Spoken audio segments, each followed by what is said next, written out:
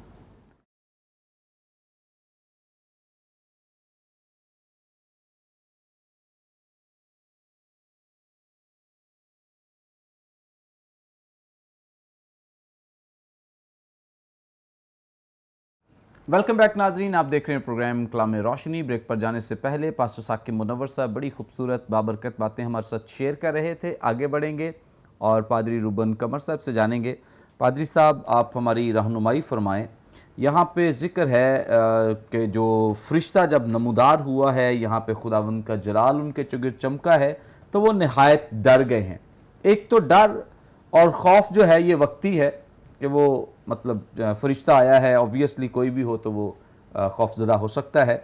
دوسرا, یہ جو ڈر انسان کے اندر موجود ہے, اس کی بنیاد جو ہے یہ کوئی ابھی تو ڈالی نہیں گئی. یہ تو جو ڈر اور خوف ہے یہ باغ عدن سے جب لکھا ہے کہ جب گناہ انسان کی زندگی میں آیا تب اس کے اندر یہ ڈر اور خوف جو ہے وہ, اس نے کہا, آدم نے کہا کہ میں نے تیری آواز کو سنا اور میں ڈرا, مطلب خوف زدہ ہو گیا. اس کی بنیاد تو جا وہاں پر ملتی ہے. آج جب فرشتہ یہ پیغام دے رہا ہے اور کہہ رہا ہے کہ ڈرو مت, تو اس کا مطلب وقتی کوئی خوف تو نہیں ہے. obviously یہ اسی خوف کی بات کر رہا ہے جو گناہ کی وجہ سے انسان کے اندر پیدا ہوا, اور آج اس کا وقتی حل نہیں بتانے آیا ہے بلکہ اسی خوف کا جو مستقل انسان کے اندر موجود ہے اس کا مستقل حل بھی دینے آیا ہے. یعنی 10ویں آیت سے لے کر 12ویں آیت تک جو اس کا سلوشن ہے, جو حل ہے, وہ بتایا جا رہا ہے کہ اس کا حل کس طرح سے پاسبل ہے. ممکن ہے ذرا اس کی وضاحت فرما دیں. بہت شکریہ پاسٹر منور صاحب, آپ نے بڑی خوبصورتی کے ساتھ بڑی وضاحت بھی اس میں کر دی ہے.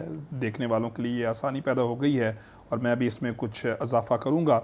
اس میں جو ڈر کا ذکر آپ نے کیا ہے, اس میں ہم دونوں پہلوؤں کو دیکھ سکتے ہیں, اور یقیناً دونوں پہلو اس میں ہو سکتے ہیں. جو چرواہوں کا پہلو ہے ڈرنے کا, وہ اسی طرح سے ہے کہ فرشتے کو دیکھنا اور فرشتے کی آواز سننا یا فرشتے کے ساتھ بات چیت, یہ سبھی کچھ جو ہے یہودیوں کے لیے خوف کا باعث تھا.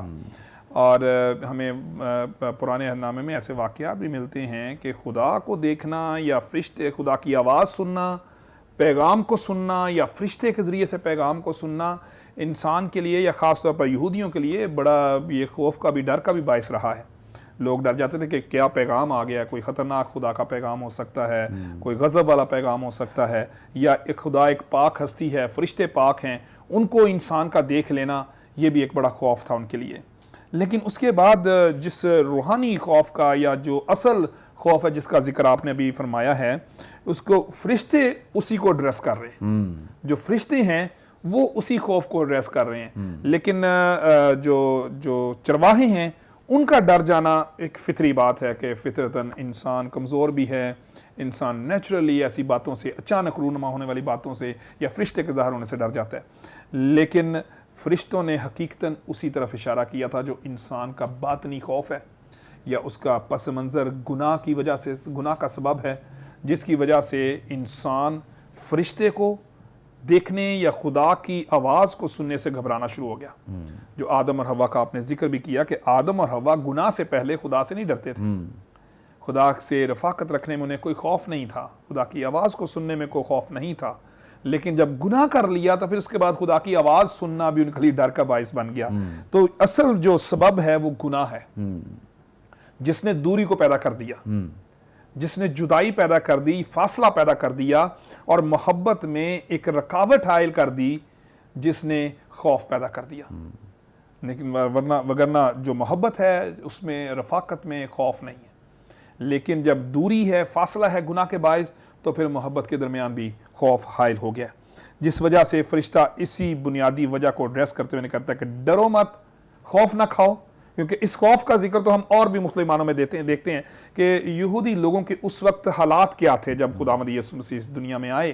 تو اس وقت وہ ان کے معاشرتی حالات کیا تھے, معاشی حالات کیا تھے, ہر طرح سے ہمیں ان کی زندگی میں مایوسی, پریشانی اور خوف نظر, سیاسی حالات, ہر طرح سے خوف ہمیں نظر آتا ہے. اگر ہم یسایا کی کتاب میں جائیں, یسایا کی کتاب کا 9واں باب اسی طرح کے خوف کو بیان کرتا ہے. 9ویں باب کی پہلی آیت جو ہے, پھر اس کے بعد دوسری آیت بھی جو ہے, پہلی اور دوسری آیت اسی خوف کو بیان کرتی ہے. سیاسی طور پر غلامی کا شکار ہیں, معاشی طور پر پریشانی کا شکار ہیں, ٹیکسز ہیں رومی گورنمنٹ کے, غربت ہے.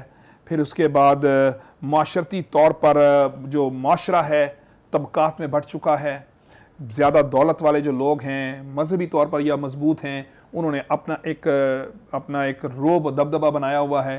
یعنی بہت سے خوف ان کے زندگی میں موجود تھے. لیکن انہی سبھی چیزوں کو خداوند یسوع مسیح کی آمد نے ان سبھی چیزوں کو ایڈریس کرنا ہے.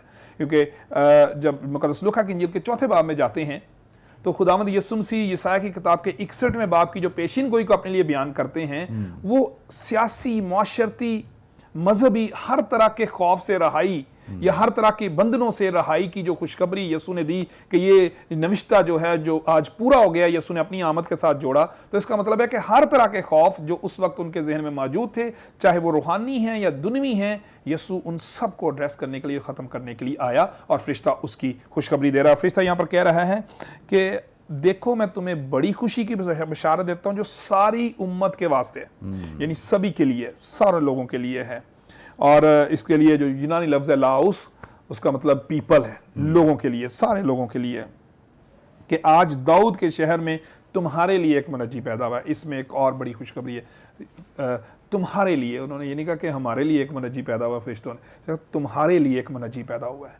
یعنی وہ طبقہ جو خوف میں مبتلا تھا, گناہ کا خوف بھی ہے, جدائی, فرشتوں کو خدا کی حضوری میں دیکھنے یا خدا کی آواز کو سننے کا خوف بھی ہے, اور اس کے ساتھ ساتھ دنوی طور پر بہت سے خوف ان کی زندگی کا حصہ بن چکے ہیں. ان سب کے لیے یہ آواز, یہ خوشخبری, یہ نوید بڑی اہم تھی کہ تمہارے لیے ایک منجی پیدا ہوا ہے. یہ چرواہوں کے لیے اور دنیا کے لیے, لوگوں کے لیے, ہمارے لیے, دیکھنے والوں کے لیے, تمام ایمانداروں کے لیے بھی, اور سبھی قوموں کے لیے, یہودیوں کے لیے بھی اور غیر قوموں کے لیے بھی, سبھی کے لیے یہ ایک خوشی کی بشارت تھی کہ وہ خوف جو گناہ کے باعث انسان کی زندگی میں آیا ہے, یا پھر دنوی خوف جو انسان کی زندگی میں موجود ہیں, ان سب کا ازالہ کرنے کے لیے, ان کو ختم کرنے کے لیے ایک نئی خبر, خوشخبری دی جا رہی ہے. ایک ایسی نوید سنائی جا رہی ہے جو تسلی دیتی ہے, جو ایمان کو مضبوط کرتی ہے, جو دلیر کر دیتی ہے. اور وہ لوگ چرواہے جو ہیں وہ دلیر ہو گئے ان کی ان باتوں سے کہ ہمارے لیے ایک منجی پیدا ہوا ہے. کیونکہ ان کے لیے مشکل یہ تھا, جیسا ابھی ہم پہلے سوالات میں ذکر بھی کر رہے تھے, کہ چرواہے جو ہیں وہ ایک پسا ہوا طبقہ ہے, اور ویسے بھی وہ معاشرہ ایسا بن چکا تھا کہ وہاں پر زیادہ تر لوگ جو تھے وہ دباؤ کا شکار تھے. بڑے لوگوں سے, مذہبی رہنماؤں سے بھی, پیسے والے لوگوں سے بھی دباؤ کا شکار تھے. تو ایسے لوگوں کے لیے یہ خوشخبری آ جانا کہ منجی آ گیا ہے, ایک بہت بڑی خبر تھی. نجات دہندہ آ گیا ہے, ڈیلیورر آ گیا ہے. یعنی اصل میں تو ڈیلیورر جو منجی کا جو لفظی معنی ہے وہ یہ نجات دینے والا, رہائی دینے والا, مخلصی دینے والا. تو یہ ایک بڑی خوشخبری ہے آج بھی چرواہوں کے لیے بھی جو خوف میں تھے, آج بھی جو دنیا میں خوف میں مبتلا ہیں. مختلف طرح کے خوف ہیں, پریشانیاں ہیں, حالات کا خوف ہے, معاشی طور پر خوف کا شکار ہیں، مستقبل کا خوف ہے، اور روحانی طور پر ہم اپنے مستقبل کے بارے میں نا امید ہیں، ہم اپنی نجات کے بارے میں نا امید اور مایوس ہیں، ان ساری باتوں میں فرشتے کا یہ پیغام خوشخبری لاتا ہے کہ ہمارے لیے ایک منجی اس دنیا میں آیا اور اس نے ہمارے لیے آ کر کفارہ دیا۔ اس کا اس دنیا میں آنا ایک خوشخبری ہے، جسم اختیار کرنا ایک خوشخبری ہے۔ پریز گاڈ، تھینک یو سو مچ۔ بڑی خوبصورت اور بڑی بابرکت باتیں جو پادری صاحب ہمارے ساتھ شیئر کر رہے ہیں۔ یقیناً آج خوف اور ڈر جو ہے انسان کی زندگی میں موجود ہے، اور یہ خوف کئی طرح کا ہو سکتا ہے، مختلف اس کی اقسام ہیں جس میں انسان گرا ہوا ہے اور جس کا شکار ہے۔ سو ان سب کے لیے سلوشن جو ہے، حل جو ہے، وہ صرف ایک ہی ہے، اور وہ خداوند یسوع مسیح ہیں۔ میں بڑے وثوق کے ساتھ آپ سے یہ بات شیئر کرتا ہوں کہ اگر خداوند یسوع مسیح کو آپ اپنی شخصی زندگی میں لے لیتے ہیں تو آپ کی زندگی میں سے ہر طرح کا خوف، ہر طرح کا ڈر، ہر طرح کی مایوسی، نا امیدی ہمیشہ ہمیشہ کے لیے جاتی رہے گی، اور یہ جو خوشی ہوگی اور یہ جو اطمینان ہوگا یہ وقتی نہیں ہے، یہ کچھ دنوں کے لیے نہیں ہے، چند روزہ نہیں ہے، بلکہ یہ ایک ایسی خوشی، ایسا اطمینان ہے جو مستقل آپ کی زندگیوں میں گردش کرتا رہے گا، اور آپ اس کے وسیلے سے ہمیشہ شادمان رہیں گے۔ اس لیے اس کے پیچھے جو لاجک ہے، وہ ریزن جو ہے وہ یہ ہے کہ یہ پیغام جو ہے یہ انسانی نہیں ہے بلکہ الہامی ہے، یہ خدا کا پلان ہے، یہ کسی انسان کا پلان نہیں ہے، مقصد نہیں ہے۔ سو اس لیے یاد رکھیں، اگر آپ خدا کے پلان کو فالو کرتے ہیں، خدا کی مرضی کے تابع ہوتے ہیں، تو پھر آپ کبھی بھی مایوسی کا شکار نہیں ہو سکتے ہیں۔ آگے بڑھیں گے اور پاسٹر ثاقب منور صاحب سے جانیں گے۔ پادری صاحب، خداوند یسوع مسیح کی پیدائش پر 4 مختلف گیت گائے گئے، ان چاروں کا مختصراً ذکر بھی کر دیجئے، اور جو گیت یہاں پہ ہمیں چرواہوں کو خطاب کرتے ہوئے فرشتوں نے گنگنایا ہے، اس کی وضاحت بھی کر دیجئے۔ بہت شکریہ ان سارے سوالات کے لیے، بالخصوص اس پروگرام کے لیے، چونکہ آپ تفسیری طور پر اور ایکسیجیزس کے طور پر اسے آگے بڑھا رہے ہیں، اور اس سے کلیسیا پاکستان بہت کچھ سیکھ رہی ہے، اور اس کا فیڈ بیک بھی آپ کو آتا رہا ہے، اور ہم اس کے لیے خدا کا شکر ادا کرتے ہیں۔ خداوند یسوع مسیح کی پیدائش سے کنیکٹڈ لوکا ہی کی کتاب میں یا لوکا ہی کی انجیل میں 4 جو گیت مندرج ہیں ان کو ہم یہاں پر دیکھتے ہیں۔ تو پہلا جو ہے وہ اسے ہم کہتے ہیں مریم مقدسہ کا گیت، اور ہماری بائبل سوسائٹی کی جو بائبل مقدس ہے اس میں مریم ہم کا گیت گاتی ہے، اسے یہ سرنامہ دیا گیا ہے۔ پھر جو دوسرا ہے وہ زکریا کی نبوت ہے، اور اس میں ایک یہ گیت یا یہ استعاراتی طور پر یہ پیغامات ملتا ہے۔ تیسرا جو ہے وہ ان فرشتوں کا گیت ہے جو ابھی فرشتوں نے گایا، جس حوالے پر ہم بات کر رہے ہیں۔ اور چوتھا شمعون کی نبوت ہے، جسے ہم دیکھتے ہیں اسی جگہ لوکا ہی کی انجیل کے 2 باب کی 29ویں آیت سے لے کر 32ویں آیت تک۔ اگر آپ تینوں حوالوں کو غور سے دیکھیں، یہ چاروں گیتوں کو غور سے دیکھیں، اگر آپ ان چاروں حوالوں کو اور چاروں گیتوں کو غور سے دیکھیں تو اس میں ایک بات جو ہے وہ مشترک ہمیں دکھائی دیتی ہے، اور وہ یہ ہے کہ پہلی بات اس میں یہ پائی جاتی ہے کہ خدا نے اپنے وعدوں کو پورا کیا۔ شمعون بھی کہتا ہے کہ تو نے اپنے کال کے مطابق اپنے بندہ پر رحم کیا، اس کے الفاظ تقریباً ایسے ہیں۔ یہاں پر بھی تو نے اپنے خادم اسرائیل کو سنبھال لیا تاکہ اپنی اس رحمت کو یاد فرمائے جو ابراہیم اور اس کی نسل پر ابد تک رہے گی۔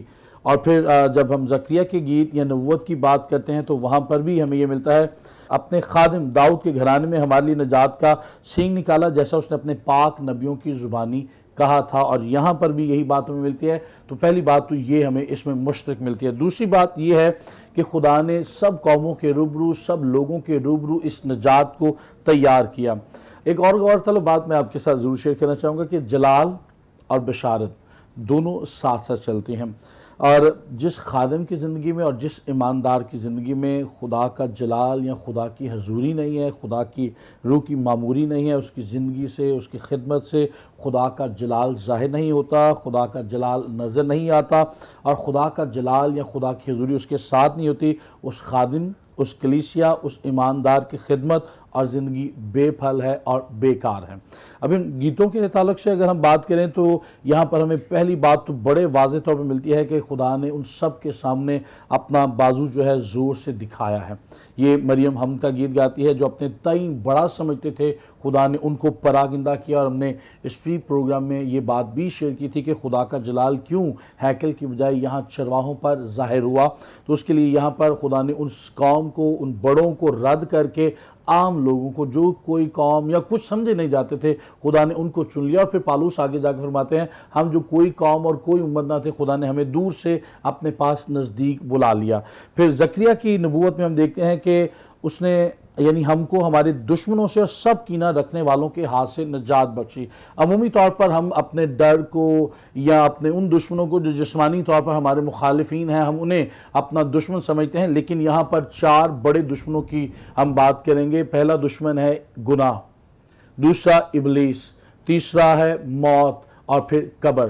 یہ 4 بڑے دشمن ہیں جن سے ہمارا سامنا رہتا ہے، اور ان چاروں دشمنوں پر خدا یسوع مسیح نے اس تجسم کے ذریعہ سے، خدا نے اپنی محبت کے ذریعہ سے، اور یسوع مسیح نے اپنے کفارہ کے وسیلہ سے جو ابدی اور کامل کفارہ ہے، اس کے بعد کسی طرح کے کفارے کی، قربانیوں کی قطعاً ضرورت نہیں ہے، ہم سب کے لیے اس نجات کو تیار کر دیا، اور ان چاروں دشمنوں پر، ابلیس پر، گناہ پر، موت پر اور قبر پر فتح پا کر اس بشارت کے پیغام کو شیئر کیا۔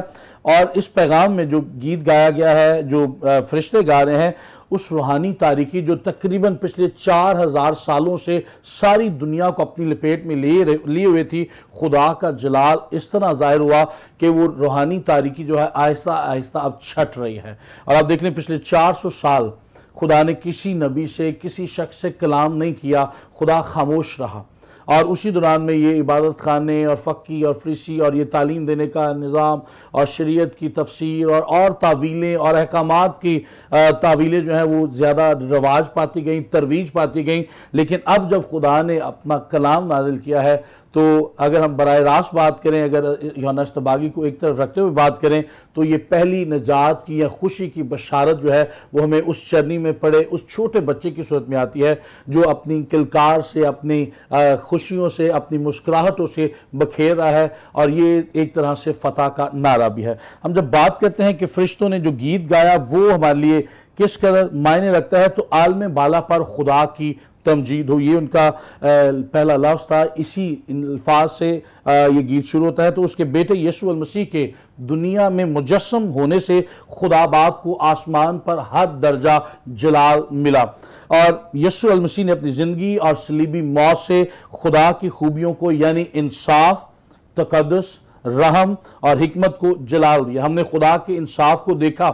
پرانے عہد نامے میں غور کریں تو طوفان نوح کے موقع پر خدا نے اپنے قہر کو، اپنے غصہ کو، اپنے منصف ہونے کو بڑے واضح طور پر دکھایا، لیکن ساتھ ساتھ اس کا رحم بھی نظر آیا۔ اب یہاں پر خدا یسوع مسیح کی پیدائش پر اور اس گیت کے دوران ہمیں بھی خدا کی محبت بھی نظر آتی ہے، خدا کا منصف ہونا بھی نظر آتا ہے۔ منصف ہوتے ہوئے اس نے یسوع مسیح کو قربان ہونے دیا، اس نے اس کا فدیہ قبول کیا، اور اس کا رحم یہ نظر آتا ہے کہ اس نے دنیا سے ایسی محبت کی کہ جو کوئی اس پر ایمان لائے ہلاک نہ ہو بلکہ ہمیشہ کی زندگی پائے۔ آسمان پر، عالم بالا پر خدا کی تمجید ہو۔ زمین پر صلح کے ساتھ یہ گیت ذرا آگے بڑھتا ہے تو خدا کی صلح اب زمین پر آئی ہے، جو ساری حکمت سے بھر کر ہے۔ پاک خدا اور گنہگار انسان کے درمیان ایک کامل صلح کا پیغام جو ہے وہ یہاں سے آغاز ہوتا ہے یا شروع ہوتا ہے، کیونکہ باغ عدن میں جب ہوا اور آدم نے اپنی آزاد مرضی کا، فری ول کا، آزادی چناؤ کا غلط استعمال کیا، تو تب سے خدا اور انسان کے درمیان میں دوری آ گئی تھی، اور کسی نبی، کسی ولی، کسی پیغمبر نے، کسی قاضی نے، کسی بادشاہ نے اس گیپ کو بھرنے کی کوشش نہ کی، بلکہ وہ خود گناہ میں پھنس گئے۔ اور اس لیے رومیو کا مصنف یہ بتاتا ہے کہ سب نے گناہ کیا اور وہ خدا کے جلال سے محروم رہے۔ اور یہاں پر میں بات کر رہا تھا جلال اور بشارت، میں نے آغاز میں کہ دونوں ساتھ ساتھ ہمیں نظر آتے ہیں۔ تو اب جب خداوند یسوع مسیح مجسم ہوئے جو کامل خدا اور کامل انسان ہے، تو عالم بالا پر بھی خوشی منائی جا رہی ہے، اور زمین پر بھی ان آدمیوں سے جن سے وہ راضی ہے صلح۔ اب سب سے نہیں، آپ نے ابھی بات کی بڑی خوبصورت کہ یسوع مسیح کو قبول کرنا، یسوع مسیح کو جاننا، اسے اپنی زندگی میں خداوند اور مالک کے طور پر لینا ہمارے لیے نجات کے دروازوں کو کھول دیتا ہے۔ تو اسی طرح آج بھی صرف وہ لوگ جو خداوند یسوع مسیح کو قبول کر لیتے ہیں ان کے درمیان صلح ہے، اور یہ پیغام نامہ کوئی نئی بات نہیں ہے۔ پرانے عہد نامے میں انبیاء اکرام اس کا ذکر کرتے آئے ہیں، اور یسایہ 11واں باب اس کی بڑی خوبصورت وضاحت کرتا ہے، اور یہ پارشلی طور پر یا جزوی طور پر اس لمحہ ہمیں صلح نظر آتی ہے، لیکن اس کی مکمل تکمیل ہمیں ابدیت میں نظر آئے گی جہاں جانور اور انسان برابر رہیں گے، شیر اور چیتا اور بکری کا بچہ اور بیل اکٹھے رہیں گے، اور دودھ پیتا بچہ یا شیر خار بچہ افعی کے بل میں یا سام کے بل میں ہاتھ ڈالے گا تو اسے ضرر نہ پہنچائے گا۔ زمین بحال کی کر دی جائے گی، مخلوقات بحال کی کر دی جائیں گی، اور انسان جو ہے وہ نجات پا جائے گا۔ تو یہاں سے اس کام کا آغاز ہوا۔ آخری بات یہ کہنا چاہتا ہوں کہ خداوند کا فرشتہ یہاں پر ظاہر ہوا تو خداوند کا جلال ظاہر ہوا کہ آج میرے اور آپ کے بولنے سے، میرے اور آپ کے کسی جگہ جانے سے خدا کا جلال ہماری زندگیوں سے، ہماری گفتگو سے، ہمارے کردار اور رویوں سے ظاہر ہوتا ہے یا نہیں؟ تو ہمیں اگر نہیں ہے تو پھر خدا کی طرف رخ کرنے کی ضرورت ہے، بائبل مقدس کی طرف رخ کرنے کی ضرورت ہے، کیونکہ آپ موسیٰ کی زندگی میں دیکھ سکتے ہیں کہ موسیٰ 40 دن اور 40 رات خدا کے حضور رہا تو خدا کے چہرے کا نور اس پر منعکس ہوتا رہا۔ دانیل اور اس کے 3 دوستوں کی بات کریں تو وہ بھی خدا کے احکامات اور فرمودات کو مانتے رہے، تو ان کا چہرہ دوسرے شاہزادوں کی نسبت 10 درجے زیادہ پر نور تھا۔ تو یہ نور ہمیں بھی مل سکتا ہے اگر ہم خدا کے ساتھ انٹیمیٹ ریلیشن میں آ جائیں۔ تھینک یو سو مچ، بڑی خوبصورت باتیں، اور یقیناً آپ سب ان تمام باتوں سے برکت پا رہے ہیں، اور بہت کچھ اس پیسج سے ہم نے آج سیکھا ہے جو کہ آپ سب کے لیے بڑا بابرکت ہے، اور بڑی اچھی رہنمائی، خوبصورت رہنمائی آپ تک پہنچی ہے۔ ابھی بھی آپ کا کوئی سوال ہو، اسکرین پہ دیے گئے نمبرز ڈائل کریں، اپنا سوال ہم تک پہنچا سکتے ہیں۔ کوئی دعا یا درخواست ہو ضرور ہمیں دے سکتے ہیں، کوئی ٹیسٹمنی ہو ضرور ہمارے ساتھ شیئر کر سکتے ہیں۔ اسی طور سے ہمارے یہ تمام پروگرامز آپ یوٹیوب پہ واچ کر سکتے ہیں۔